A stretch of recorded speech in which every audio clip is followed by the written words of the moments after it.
Former MLB pitcher Curt Schilling has seen the destruction firsthand and has been helping transport food and supplies across that island.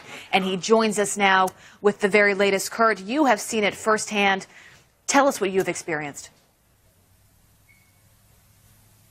You know what? I'm not really sure I can create the real picture, because I don't think I was prepared for the size and the scope.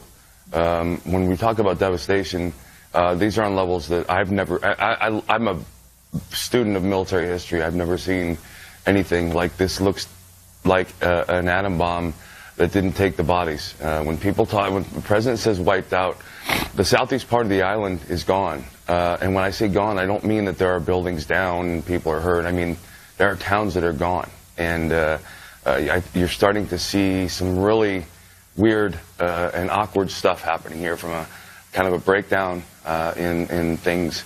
We're not 9 days post-storm. Last night we had two gentlemen that were in from a town in the mountains, a city of 46,000 people, that is blocked behind a mudslide, that has received, until yesterday, nothing.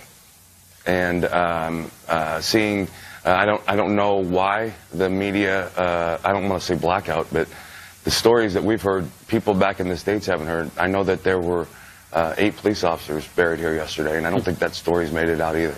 Curt, you're there. You say that nothing's been done in certain places because it's really hard to reach them. You're there to do something, though. Tell us about why you're on the ground and what you're up to. Well, same reason I was on the ground in Texas and Florida. These are Americans.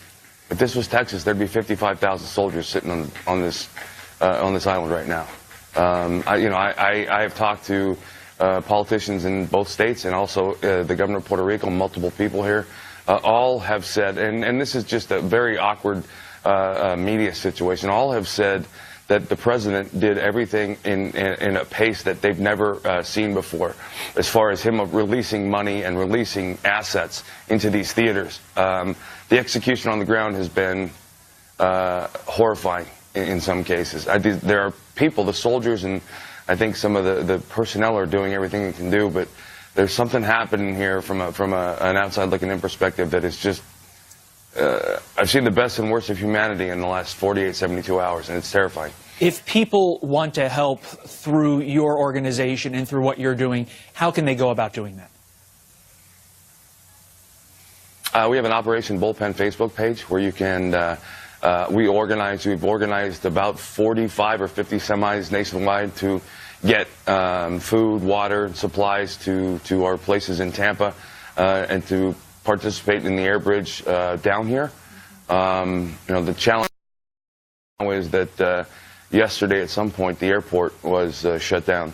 And we arrived here about 72, 96 hours ago, multiple thousands of people at the airport, and apparently that number's only grown in the last 4 to 5 days. Right. The only planes I saw leaving yesterday or flying in or out were private jets, and a couple very large tankers that were leaving, coming and leaving. But the tankers that came in yesterday came in with people and not goods. Curt, you can hear the emotion in your voice. I can't imagine being there on the ground and seeing what so many of the people there are continuing to go through. Thank you for being with us and giving us your perspective this morning. Really appreciate it. Thank you, sir. Appreciate it. Thank you.